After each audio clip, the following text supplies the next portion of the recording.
From the arena to the front office, this is Scoreboard. I'm Chris Titley, and each episode brings you stories from the game of sport, where mindset, money, and meaning shape what comes next. Athletes, coaches, owners, and business leaders unpack the moments that matter, because the Scoreboard isn't just about winning, it's about life beyond the game. Now let's get to this week's episode. Hi, it's Chris Titley, and today on Scoreboard we're joined by Scott Roth. Scott, thank you so much for being part of this series. I love it. I can't wait to get into it. Yes, Scott, we're sitting here on the, what are we today, the 15th of May already. About 33% of the year's gone by already, remarkably. How's your Thursday started, Scott?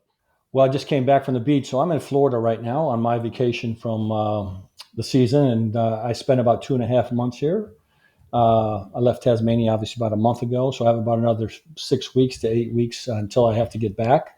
But today I was down at the beach and enjoying myself and getting in the sun and fun. And actually, my evenings are when I actually go back to work in Tasmania, because that's when the phone starts ringing about what we need to get done. And I'm in that mode right now, but it's been a good day. Excellent. And when you are at the beach, do you still think about basketball? You know, I think over the course of my coaching career, I've done a very good job, especially probably in the last 7 or 8 years, of kind of decompartmentalizing what I do and getting away from it. Before I was a fanatic and couldn't sleep, and it was 24/7, and it was really unhealthy for me at the end of the day, and I was really unhappy through that process. And I've gotten way better these last 7 or 8 years. And for me, I just go on long beach walks and just relax and just enjoy the day and just try to get away from it. But I've done a really good job, I think, in the last few years of when about 3 o'clock rolls around, I'm kind of done with basketball. Right. I was going to say your relationship with basketball, has it changed over time? And when you hear the word basketball, what instantly comes to mind? Life. I mean, it's been my life. It's been the number one thing in my life since I've been 8 or 9 years old and playing, and up until obviously today. It's given me everything. That orange ball has taken me around the world and given me everything I absolutely have, and it is life for me. But again, I think over the course of time, you age, you get a better perspective on where you are. And that's probably really been the biggest thing for me in the last 7, 8 years, is my perspective has changed dramatically of where I am and what's important to me now. And what is important to you now, Scott? For me, it's the biggest thing is just peace of mind. I think, the way I see the game now is quite different. And again, I was a 24/7 coach that was always angry, upset, and trying to figure out everything and not sleeping at night and thinking I had all the solutions or answers that I had to get to. And you realize, and especially where I am, I'm going to be turning 62 in a week. And you're in your fourth quarter of your life. And it's really important to see where you're at. And I'm hoping for overtime. And that perspective really changed for me, and reflecting on where I've been and what I've been through has really put a bigger picture on what I look forward to over these next few years. I'm about to turn 44. What do you talk to a 44-year-old person? What do you say to them now? I think the biggest thing is to give yourself grace, to give yourself a chance to just have some peace of mind, and don't take it too serious. I think stepping away and getting a different perspective is really healthy. And I didn't have that. I was always on the go. I was always trying to make more money, get a better job, move up the ladder, chase a job. And ultimately in that process, I really was becoming miserable. I was doing well. I was financially taking care of my family, but personally, I was not feeling validated in myself and what I was doing. It was just on this treadmill. And I think you just got to give yourself some grace and step away from it and say, you're good enough how you are. Do the right thing, find somewhere that you really love being, and then settle into your job. That would probably be my biggest advice. That's awesome. You talk a lot about perspective. I've got a couple of emails back and forth with you organising this interview. Down the bottom in your signature right now, you've got a little quote, right? It says, "I will not let dirty feet walk through my mind," by Gandhi. I'm curious as to know where that came from and exactly like what it means to you. Yeah, it's on all my signatures actually of everything. And again, it's the perspective of the last few years for me that, there's a lot of outside noise and there's a lot of things going on in the world and social media and everything. And in sports, you're quite vulnerable. Being a head coach, you're out in front. People feel like they can attack you or do whatever they want to do with you. And through social media and all the media that's there, you can get caught up in what everyone else is saying about you. And For me, it was about just turning the noise off and just inner reflective, making sure I'm taking care of my family, being a great mentor to my players. The wins and losses take care of themselves, and just changing my way of thinking. And that quote is quite powerful for me, because I think it is one of those things that hard to do. But if you're able to kind of master that, you're going to have much more peace of mind. You mentioned the word reflections there. Do you stop and pause and reflect on your achievements and what you've done in life, and sort of get a bit of a dopamine hit? Or do you sort of go, oh no, let's just keep going. Let's keep going to work? No, I have. Again, it's all this perspective of my age, and I don't want to get into much of my history early, but I've had three of my family members pass away with me and near me, and my dad was the most impactful one that died in my arms by myself. I couldn't save him, and you get a big perspective on life and where you're at, and so reflecting on those things, especially now where I am, and my daughter, 34, I'm trying to spend time with her and doing this job that I love, and being in Tasmania and traveling. You get the whole thing. And basketball, is something that I love. I'm super competitive, but I know that at the point of where I am in my life, it's not going to be do or die for me with basketball. It'll be about just a different way of thinking about it. Well, you mentioned the word competitive there. With competitiveness, you probably have the W's and the L's, the wins and the losses. Your relationship. I've heard you talk a lot about the winning and losing doesn't matter so much. It's the Yeah. competitiveness. How do you sort of break that down to be really competitive, but also accept the fact that you've tried your best and lost? Yeah, I think it's just our culture that we've developed down in Tasmania and in general in my life is just grit and grind. You just try to do the best you possibly can, and you stay humble and hungry about doing it. And we've kind of had that motto down in Tasmania, to defend the island and work for the people. And we want to put a great product out there. We want to win a championship, but ultimately, sports is not fair. And just in life, you learn a lot of things through life that aren't fair. And so to have a good competitive edge, to play as hard as you possibly can, and then step away with the perspective of you've done your best. And that's all I ask my players before we go out. I almost tell them the exact same thing every single game. I don't need great today. I just need good or average, and that will be good enough for me. And our players have a really good perspective. I think um, my biggest thing is I used to really think about the scoreboard all the time in my life. And now it's really about the mentorship. It's not about the scoreboard anymore. It's about the mentorship with my players, the relationships I can build with them, their families. They're hugely, hugely important to me. And my staff and how we go about our daily work. Those things are what really drive me. And then going back to your youth and playing, were you one of those people that sort of beat yourself up a little bit when you had a bad game, and you sort of like, but the perfectionism was almost there? And can you see some of your players do that now, and you're like, I'm a little bit wiser now. It's okay. Yeah, I treat my players probably as sons. A lot of sons I have going through the past few years, and trying to give them different perspectives on life and where they are. And we have some that are young young families that are growing up with young kids and giving their perspective. And then I have some very young players that are starting their career. And when I was growing up, I was quite competitive with the fact that um, I played all the U.S. sports, and I was actually quite good at all three of them: baseball, basketball, and football. And I just kind of morphed into being more of a basketball player, I think, because it was indoors and warmer. But in general, for me, it was just that competitive spirit to go compete and see how good you could get. And one thing I did love about basketball growing up is it's just a ball and a basket. I didn't need anyone else around me. I would spend hours and hours in my backyard until it was dark, until my mom told me to come in to have dinner, and dreaming of those moments. And that competitive spirit of going out and then trying to perform was obviously quite exciting. And sports is one of those adrenaline rushes that you can get, and when you get hooked on something and you fall in love with it, it can be quite powerful. And you mentioned the word dreamer, where you picked up the basketball at a young age. You dreamed of playing in the NBA. Was that one of the dreams? Yeah, I was the guy in the backyard counting down, 3, 2, 1, and shooting a buzzer shot, and thinking I was playing against these players that I watched on Sundays. And then I would go after Sunday afternoon and go down to the court and try to duplicate their moves, and dreaming of playing then. Not knowing that I would end up being there and playing against some of these guys that I was watching on TV. And you come full circle in those moments. But I wanted to be the best I could possibly be. I didn't know where that was going to take me. And I was lucky enough to get 300 scholarship offers by the time I was a senior in high school to go just about anywhere in the country. Then got drafted into the NBA out of the University of Wisconsin. And that started my pro career and the chase to get to the NBA. And I was lucky enough to be one of those guys that made it.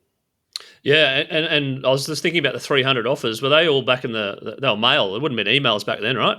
Yeah, well, back then there was nothing. There's no cell phones, no nothing. There were mails, and so I would get stacks and stacks of letters that were dropped off at the school that I would bring home, and so excited to show my mom at 15, 16 years old that I was already getting recruited by North Carolina and these other big schools. Um, and then you just funnel through the papers and you make the phone calls out of your house, and the coaches would come and visit your house, and it was a whirlwind time for me to be at that level and being able to know that I was going to go to school for free. I was going to play on TV. I was going to be in a big league, and I just had to choose the right school for me. Yeah, and talk about the experience at Wisconsin, your relationship with them now, and I suppose how you keep following them. I mean, I follow them. I don't have much relationship with the coaching staff and stuff there. It's all kind of changed over. I am older, so I haven't followed the coaching staff much. But Bo Ryan was the reason why I went there. He's quite famous coach now. He went in the Hall of Fame last year, actually, and brought me into Wisconsin. And I had 4 wonderful years there, a lot of ups and downs that you have in sports. And it taught me a lot about life. And that was my first moment of being away from my home. I grew up in Cleveland, Ohio. I go to Wisconsin for the first time, and I'm not living at home any longer. And that's 4 years of, independence, of trying to become a man and go to school, play basketball with the dream of maybe I can get to Europe, maybe I can have some kind of a career, or maybe the big dream is the NBA. And then the dream was real. You got drafted. You played your first game. Let's go back to that first game. How vivid is it? Yeah, for me, my first game, I spent 2 years in Europe and I got really, really well. I mean, the reality is it was tough. I got drafted by the Spurs in the 82nd pick and went to camp with the A good Spurs. draft, 1985, was it? Six. 1985, yep. 85, yeah. It was a good 1985, draft and pick. yeah, and I went to camp and got cut in 3 days, and I was done. And that was the beginning of my pro career. But lucky enough, I had some European offers, and I went to Europe to this team in Turkey, FS Pilsen. It's still there, one of the powerhouses of Europe, and got better. And in 2 years, got better, and was lucky enough to go through some other processes, and finally got called into the NBA and signed a 2-year contract with the Utah Jazz, and that started my career. But it was quite the grind, and a lot of ups and downs, a lot of people telling you you're not good enough, you're not ready, and just going through it. And a lot of bench minutes, I'd imagine, too, and knowing your role in the team and then progressing to starting. You must see that in some of these other players that are itching to get on, but you got to go, actually, the team as it is right now, you are a bench player. Yeah, I mean, when I went there, obviously, first of all, just to be in the NBA and play your first game. My first game was actually against the Lakers in the Forum.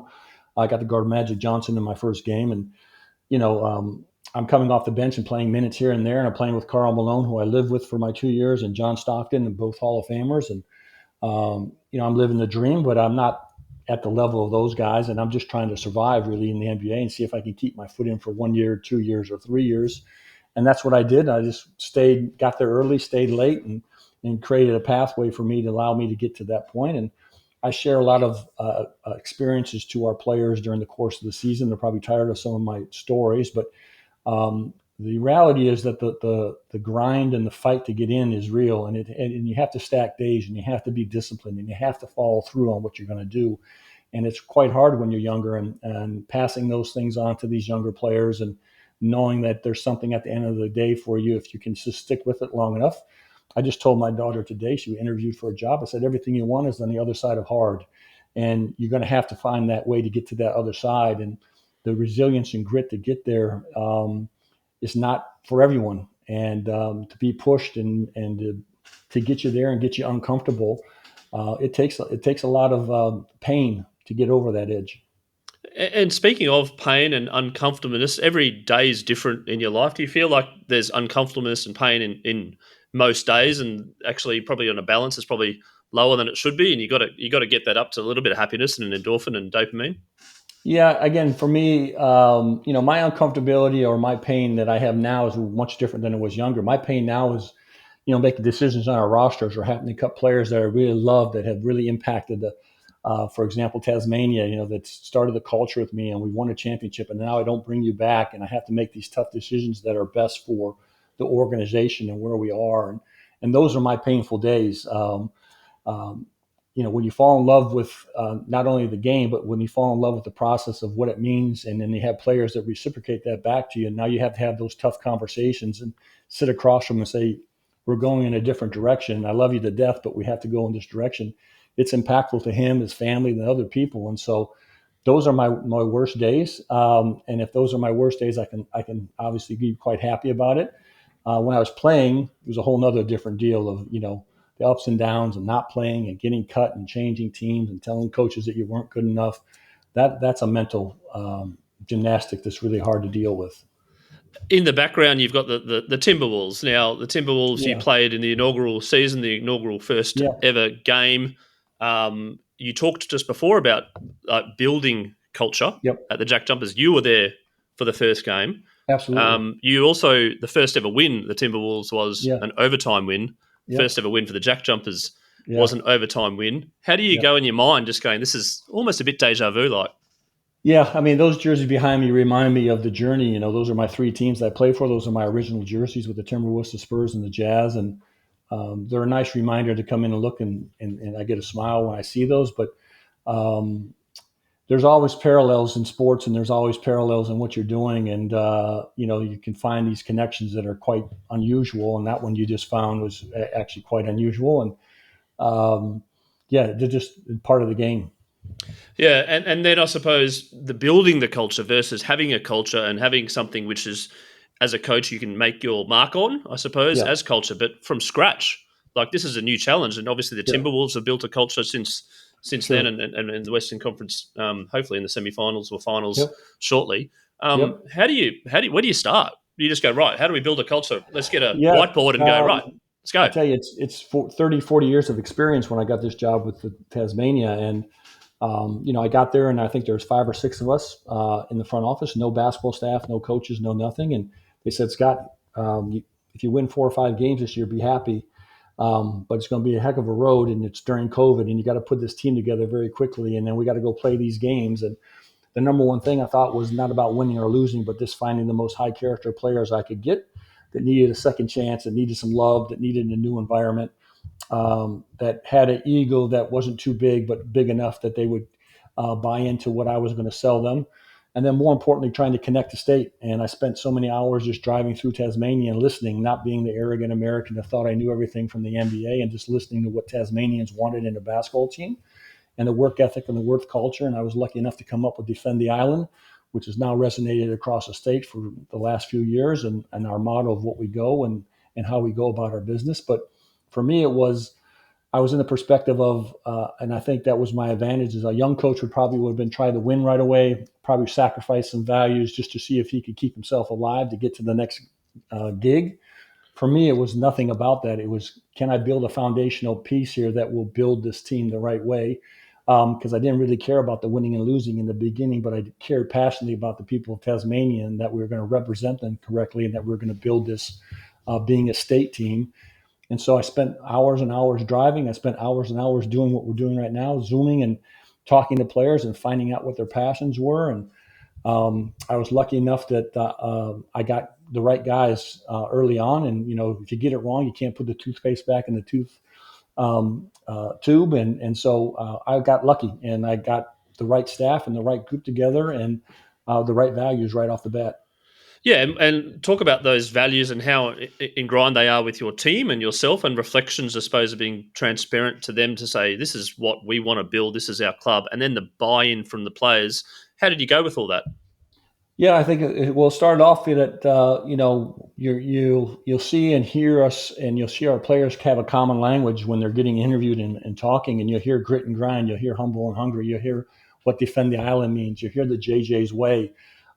There's all these inner-built things that we and myself came up with that were buzzwords for us to mean what it meant to be in Tasmania, and our players bought in right away with that, and the community accepted us right away also. And so those values that we started to create externally for people to hear, and then we had internal values that only the players and the staffs really knew too much about. And we go by with Pound the Rock is an internal theme for us that we've used that is hugely important about us showing up every day and doing our jobs and pounding that rock. And so we had some internal things that we don't share too much with, the external things were really what we were driving our culture with, so that the people in Tasmania could hear it and understand it and wrap their head around it. And so when they saw us, they would say, "Oh yeah, that's what they're about." And Scott, you talked about the club itself being representative of the state, and how important is the club's back office? How important is the CEO?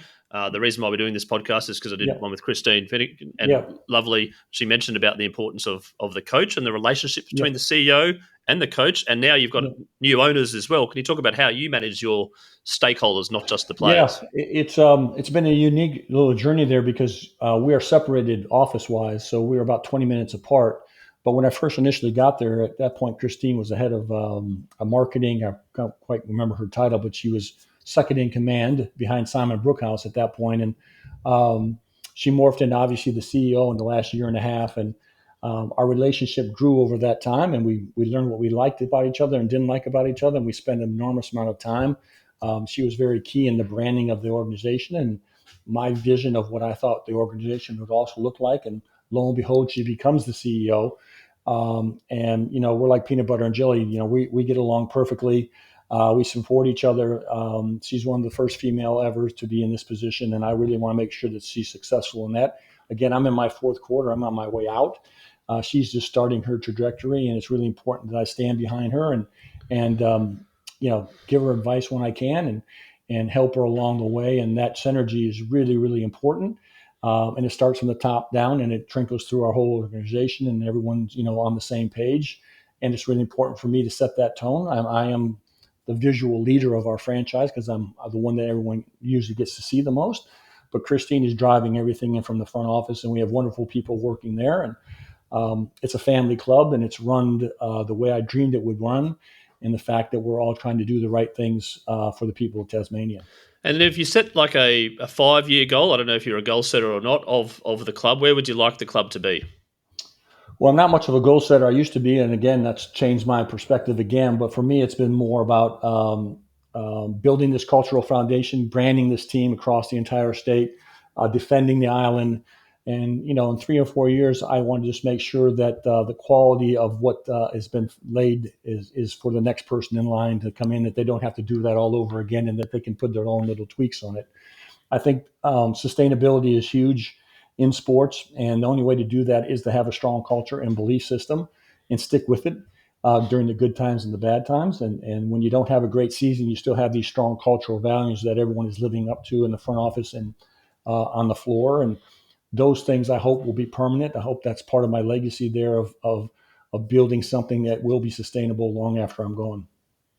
And then you go to the players, right? You talked about the players and potentially cutting players and selecting players. What do you look for in a player when you're selecting them or making them a Yeah, leader or so being part of your team? I've had these conversations with a lot of different people, and I think they find it quite interesting. But the short version is, I'm just looking for myself. I'm looking for someone that's been beat down a little bit. I'm looking for someone that's hungry. I'm looking for someone that has an open mind. I'm looking for someone that doesn't have a big ego. I'm looking for high character guys that just need a second chance, a new environment, a new belief, um, and to change their mindset that there's something better for you down the road. And I love the players that have been knocked down and have gotten back up. And we tend to have a few older players that are in their 26, 27, 28-year olds that have been through some wars, maybe not successfully, but they've been through some things. And we're looking for those type of guys that will come in and have that blue collar mentality of what it means to work and have that ethic. And talent is a wonderful thing. Don't get me wrong, but I'm taking character every single time. And if I can get character and talent, then we're cooking with gas. But ultimately, our guys are very talented. But I know the character of our guys, and the thing that I love about them is they're great when I'm not watching. And that's really the most important thing for me the last 3 or 4 years. Can you be great when no one's watching you? Can you sustain our culture when no one's watching you? Can you do that in the background of being somewhere else or on a bus or on a plane or walking through the office? Can you be great when I am not watching you? And we have those type of players that are just doing the right things. They're not perfect, but they're doing the right things as much as they possibly can. You mentioned the word love there. I'm looking about the coach and the players, like the relationship as a human being, as a friend, as someone that you're forever. But then there's Yeah, business, then there's sport, then there's all these yeah, selection things.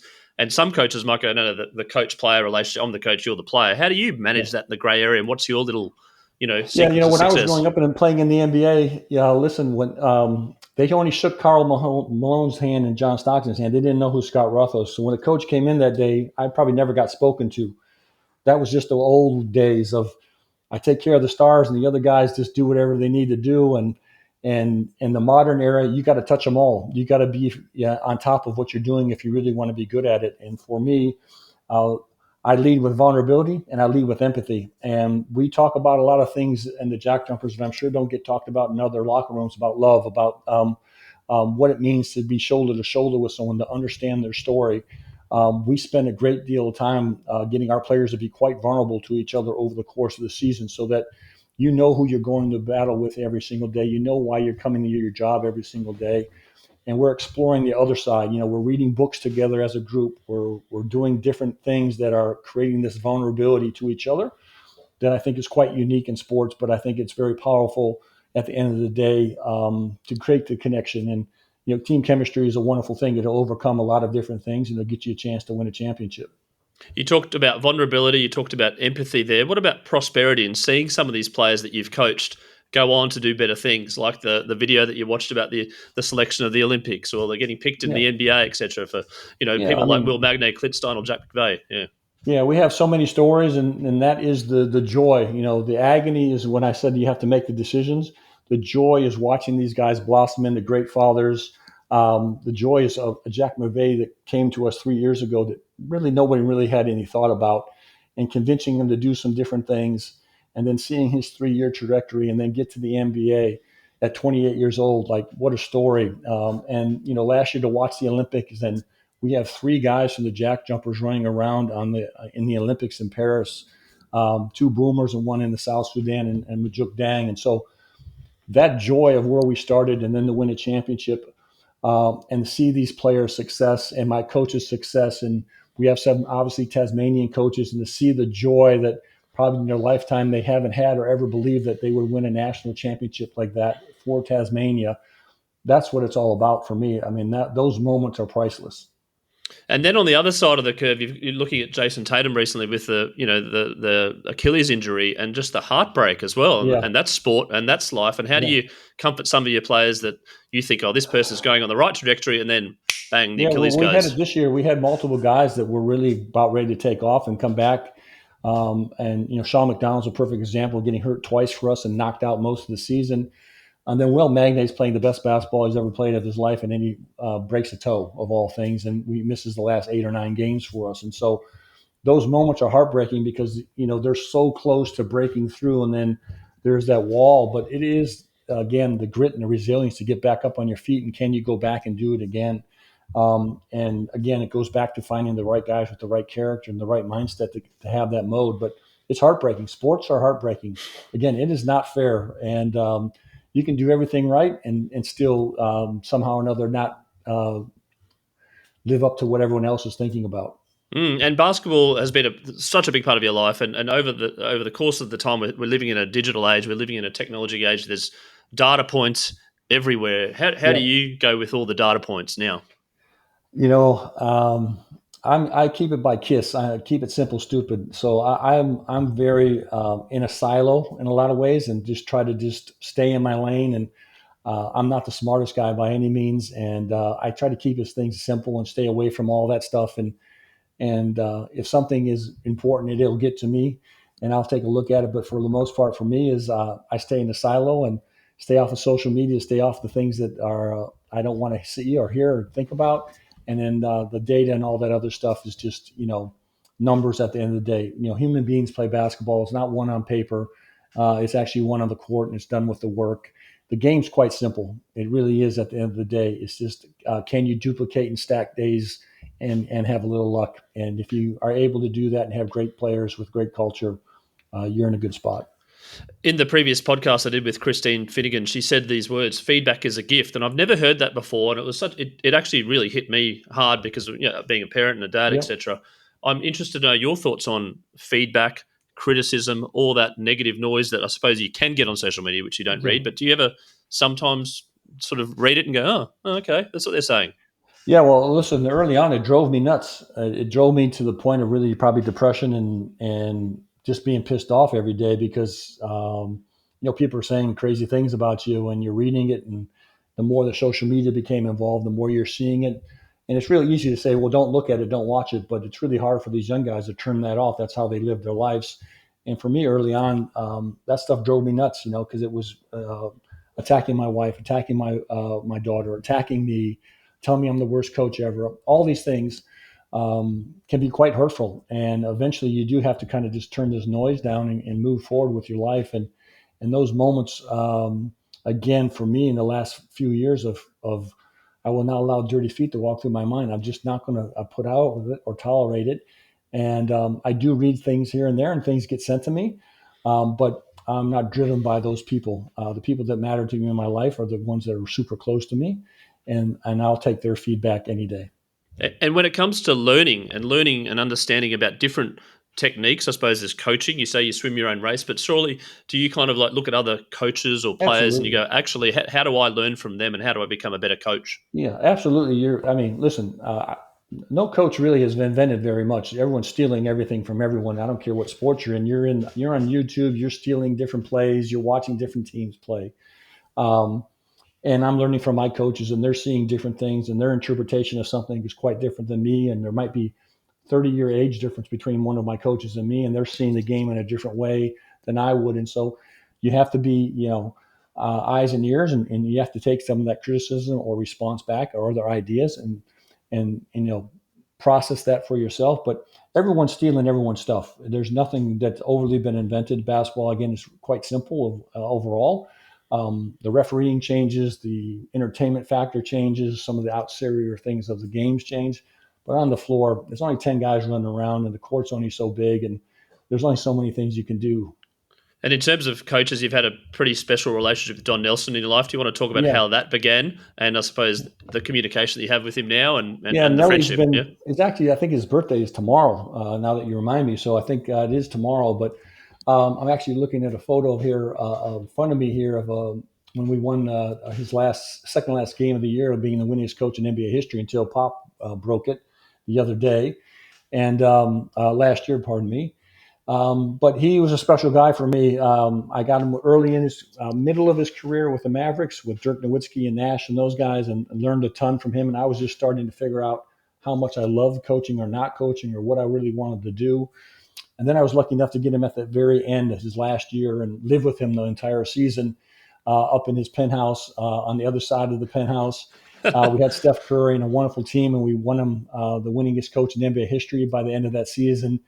And I was like going home with the greatest professor you ever had in school and spending all day with them, and then coming in home at night after games and sitting there watching TVs and smoking cigars with them and watching the replays of all the other NBA games, asking them crazy questions. And um, yeah, it was incredible last year with him. And then, now it's just one of those things where I will give him a call tomorrow and bust his chops a little bit. And he's older and moving on and living in Maui and enjoying himself. But those mentorships and those moments are quite special. Yeah, there's particularly the smoking the cigars. You're quite well known Yeah, for that as well. So, absolutely. yeah, and I suppose from his point of view, would have seen a lot of technological changes and Greg Popovich as well. Yep. What do you? I suppose the players that you've come across, is there one or two that has stand out? You said that they're children, so it's hard to pick your favorite children. But is there something that you kind of remember and go, that was just a really really good moment? I mean, there's just so many of those, and there's so many special players that I've been lucky to coach. Some Hall of Famers, and Paul Gasol, and Dirk Nowitzki, and Steve Nash, and there's quite a big list of the guys I've been lucky to be around, and then and the current team that I have. And the biggest thing really I take away from is not really the playing; it's just the people. Like, have these guys come to your house and have dinner with you, and they're just normal dudes at the end of the day, and enjoying life and just want to enjoy themselves. And those are really special moments. Dirk came to Tasmania 3 years ago and spent about 4 hours with our group in the morning with our players, and you would have thought he was just one of the guys hanging out. He had his two kids running around shooting hoops with our guys. He had dinner. He enjoyed himself. Those are the special moments of just someone that's laid back. It's priceless, really, to have that kind of guy with that kind of character in your building or in your sites, and those are really special times. We've got to talk about Australia for a second. You've come to Australia. You've been coaching in Australia now for I think 7 or 8 years. Is that right? Yep. Something like that. Yeah, I've been lucky enough to be there for a few. Yep. And how do you describe Australia? I think for me, from a sporting landscape or just in Yeah, general? in Yeah, general and in sporting landscape. I Yeah. think from a sporting landscape, um, it's been exciting to watch. Just for me, the culture of the teams that are hugely important. I saw the All Blacks and understood what they're about, and then you get to read James Kerr's book Legacy and understand what the All Blacks are about, and then I get to Australia and I start to see the culture in their sports and the AFL and how they play and all that. And then I get the chance to go to Perth and 36 years of unbelievable culture. When you put that red shirt on, it means something.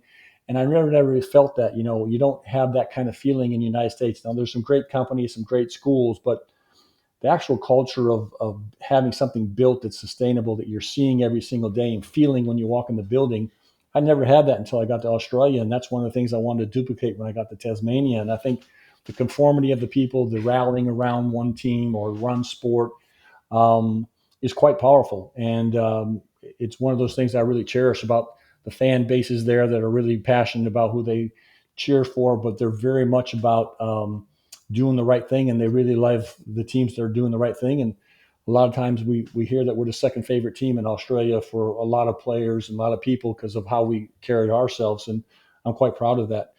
Living in Australia, I'm second to none. The quality of life is incredible. I've been lucky enough to travel quite a bit, obviously through the basketball there, and I haven't been anywhere that's been like, oh my God, I wish I'd never go there again. They're all beautiful areas. The coastlines are incredible up and down. Tasmania is special in its own way of how different it is from actually the mainland in some areas, but the quality of life in Australia is incredible. Now, you talked about AFL there for a second, and Tasmania's going to get a team coming soon in the AFL. When you watched AFL for the first time, what was your reaction? Well, I didn't know what the hell was going on because I saw 36 guys or 50 guys, I don't know how many on the field, and I was like, are they all playing? And then the TV only captured about a fourth of the actual players because there's another 30 of them on the other side of the area over there. So in the beginning, it was just I thought, what are all these people doing out there? Until I could figure out what was actually going on. But it is a very interesting sport. It's obviously very Australian, and it's a passion and a love, and it's been fun to watch. And I've kind of had a lot of fun busting chops with players and who their teams are and stuff. And we're really lucky enough to have Chris come in from the Brisbane Lions, come down to us Vegas to talk to our team and be around us. Another Tasmanian premier winning coach. And to hear his words, and he spent 2 days with us at our practices, and to share those moments, it's really important to for me to get across these other sports and understand what's going on in them also. And the fan base is very loyal, and you touched on that. But loyalty in sport, it's a bit of a thing at the moment where you kind of maybe play for a couple of years, then you chase the dollars and move around, etc. What's your views on loyalty in sport, knowing full well that some of your players might go take her off for somewhere else and maybe Yeah, potentially see them prosper? yeah. I think that in basketball, at least for my time, it's quite transient, especially the imports. The imports are hired guns that are being basically rented for a year or two, and they're just moving into the next spot if they can make more money and go. And your lifespan of playing is not very long. If you're lucky enough to play 10, 12 years, that's a wonderful career. The local players that are in Australia tend to stay a little bit longer in their areas or where they've grown up or come back to where they've been raised. I think there's a little bit more loyalty from that side of things.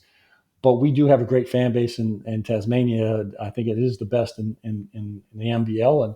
And we have an entire state, which is quite unique to everyone else. They might have a part of a city, but we have a big state that we're trying to cover from top to bottom. And for me to drive 5 hours or 6 hours into northern Tasmania and go to a gas station and go in there and there's a kid with a Jack Jumper shirt on that didn't exist 3 years ago was quite powerful for me of a reflection of where we've been. And our fan base is incredible. Absolutely. I just want to touch on a second, like cricket. Have you followed cricket? You watched Test match cricket, and what do you think of cricket? So, listen, my dad played professional baseball and I couldn't stand it. And I played baseball and it was just too slow for me. But I became very close with Tim Payne down in Tasmania. And so I've watched a little bit of it. I just don't get it, to be quite honest with you. And especially when you have to play a sport 5 days, I don't get that. I don't mind the Big Bash, Ashley. I've watched the Big Bash. I like that 2 hour kind of Well, it was concept. a great result this year. Absolutely. Yeah. We got another championship team, the Hurricanes, with us, and it was a wonderful thing for the state again, and exciting and amazing for Tasmania again to have another championship team. Um, I love the Big Bash better than the actual cricket of the 4 or 5 day tests or whatever they're called. They're just too long, too slow, and hard for me to wrap my head around it. But the Big Bash, I don't mind that. Yeah, so it's 5 days, and it's a test match, and you can actually have a draw, and Yeah. it's not a tie, right? So Mm. yeah, Yeah, I'm not. that would frustrate me to no end to play 5 days and I don't even know if I won. Yeah, there you go, Scott. Now I'm going to ask a couple of questions, which I asked for my Sure. guests. One is the scoreboard moment, which is like a Kodak moment, Yeah. somewhere in your life, which is quite vivid and quite clear. That from that moment on, you think, "Oh, my life has changed." Yeah, I think there's a lot of them, and I keep going back to the same one, and it's not obviously a great one, but I'm 26 years old, and I built a brand new house in Cleveland, Ohio, and it's my moment of making some money, and I'm proud of being this house that's being built. And my dad met me in the backyard. The house was about a month or two away from being finished, and it was a Saturday morning, and no one around in the neighborhood. And unfortunately, I was with my dad in the backyard, and I turned my back, and he went down, and he ended up dying in my arms. And I spent 30 minutes trying to revive him, and screaming and hollering, and no one around, and just me and my dad. And that moment changed my life. It's been one of the things that I reflect upon mostly, and it is why I've changed my perspective in basketball and where I am. And those moments are, not, I would say unfortunate. They're just indelled in your mind, and to go through that. And I don't have a day that goes by that I don't think about that. But it also shows me the importance of where I am in my life and what is really important to me. And I didn't get a chance to say I love you to my dad or thank you or anything. And that 30 minutes was critical to probably what I've done over the last few years, and who I've become, hopefully, as a person. Scott, thank you so much for sharing that. I know it must be hard to talk about that Yeah. moment, but obviously there's some positives that Yeah. come from that, of which you wouldn't wish anyone to go through. On the flip side, or more of a positive, I asked Yeah. people about their favorite all-time sporting moment. Your favorite? You must have Yeah. seen a few. I guess there's just, I mean, two are going to jump out, and they're probably quite obvious. I made the NBA, that dream of actually getting the call and then saying, here's a 2 year contract by the Utah Jazz, and you're on your way to Los Angeles to play your first game. I mean, um, just unreal moment for me, and the struggles and everything, and reflecting on what's going on in my life to get to that point. And then without question, winning this championship for Tasmania. I said it before, it's not changing my life, but it changed 500,000 people on that island's life to raise that trophy up and represent the state the way we did. A magical moment for us in a franchise that didn't exist 3 years ago, and to come in and have that moment and be able to share it back in Tasmania with everyone is going to be the highlight of my career. That is amazing. I did an interview with Matt and Victoria Denholm recently from Hoops Capital and the Sydney Yeah. Kings. Deep, passionate Sydney Kings fans, and their scoreboard moment was when the Sydney Kings won the NBL Yeah. title as well. Which leads me to the scoreboard scramble, which is a 10-second little trivia question for you.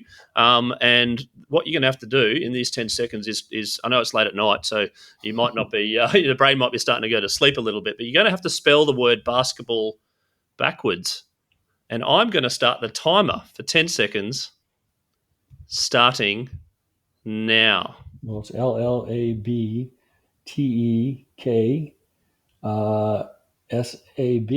Nailed it. Within, that's as quick as you can spell basketball. Scott, your brain is humming right now.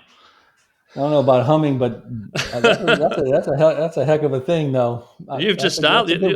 I reckon that's the quickest that anyone's ever spelled it. We had cricket backwards recently, and we had swimming backwards, and that was a tough one. As long as it wasn't like xylophone or something crazy, that'd have been fine.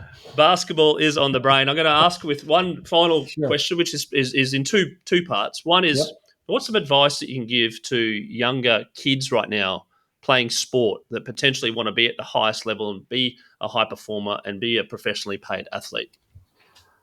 Well, I have two advices, one for parents and one for kids. I Well, think. that was my second question, so let's do it in Okay. one, right? Yeah, the second one was about Yeah. the So for parents. Let's kids, go. it's real simple. I say it to everywhere. You got to play all the sports. If you love playing sports, go play them all. Enjoy them. Don't get too serious about them. Just go enjoy them and see what you gravitate to, one or the other. Um, because ultimately, sports is life. It is a quick way to really get life moments and test you and what a great teammate looks like and how to win and how to lose with dignity. All those things are just life moments in sports. And the biggest thing is you're going to have relationships that I have all the way back from people that I played with 30, 40, 50 years ago. Those relationships you'll have for the rest of your life. And so enjoy yourself and play them all, and don't get too serious until you get a little bit older and you kind of funnel yourself into one. The other one is I always say this is when your kids are young and they're starting to go through that process, the most dangerous time in that kid's life is the 15 minutes driving home after a game. The parents in the front seat, he's driving home, your kid's in the back seat, and he might have lost the game and he's upset or whatever. And now the parent is for 15 minutes on the way home, browbeating the kid, telling the kid what he should have done, how he should have acted. And you're all in that moment. I think those 15 minutes are so critical to just take a chill, relax, let your kid, talk to you, listen to some music. But those critical 15 minutes are going to either keep this kid engaged and wanting to keep playing, or you're going to crush them to the point where they're just not going to want to do this anymore. And I think those 15 minutes are hugely crucial for parents when they're driving their kids home, especially after a loss or a tough defeat, and the kid's not responding well, or you're a parent and you think you should have done this, or you're yelling at them for whatever reasons. Those 15 minutes are going to probably determine whether this child's going to really want to play sports anymore, or really want to thrive in it, and he's too afraid to fail in front of you, and so he just ends up giving in. Well, just on parent behaviour, have you seen some pretty wild parent behaviour in your time? Well, I tell you, to be quite honest with you, in the States, it's ridiculous. It's very much more sane in Australia when I watch the games, although the parents can get a little into it a little bit too much. But in the States, it's over the top. When I was playing basketball, if you ever went to talk to a coach, a parent talked to a coach, it was the most embarrassing thing that could possibly happen. That coach was basically untouchable. Like, the parents would never approach a coach in those ways back in the day. They had the utmost respect of the parents and the kids, and the coach was just going to do his job. He's a teacher normally, anyways, and you would never approach a coach. Now everyone thinks they can go approach a coach, tell the coach what to do, browbeat them, whatever they want to do. And it's quite ridiculous of the fights and everything that's happening here in the States. It's a little bit more conformed, I think, in Australia, but there's those moments that you got to bite your lip and you just got to do the right thing and have great sportsmanship. And it's tough sometimes because your kids are getting upset and excited, but it's not a good thing over here in the States. What do you reckon? What do you reckon that's changed? Like, what's changed? Is it just, do you think there's just the I think the era boundaries of have it? changed. I think that the respect of coaching has changed in those aspects. Now so many parents are now coaching their kids, and so they feel like they know more, or my kid's being disrespected by the coach because he's not playing, or whatever it may be. And again, when I was growing up, you would never come to talk to my head basketball coach when I was there, because everyone was scared to death of him, first of all, and the parents would just know that those are boundaries that you just don't break, and that's his job. And if my son doesn't play, he doesn't play. Now everyone thinks they can step over those boundaries because they know better, they know more, they watch more TV, they're on YouTube, they understand what's going on, and the coach doesn't. And when ultimately, especially the younger kids, these coaches aren't getting paid anything. They're there to help the youth uh, prosper, and it's just, I think the boundaries have just disappeared. Yeah, right. Interesting. Well, it's a whole different conversation we could go on for hours about Yeah, absolutely. changing, but I think it's a problem, as you say. Well, no, it's a problem, and we need to kind of have a Yeah, solution pretty quickly. Scott Roth, thank you so much for being no on worries. Scoreboard today to share your story from the beginnings to playing in the NBA, which some people in Australia probably don't even know about, that you played in Yeah, the NBA with all these yeah, amazing players, and to where you've been at the Jack Jumpers so far, the championship that you've won, but yeah, also the next phase moving forward under the new ownership, and when working yeah. with Christine. And I wish you all the best and looking forward to following your progress. Appreciate it, Chris. Thanks for having me.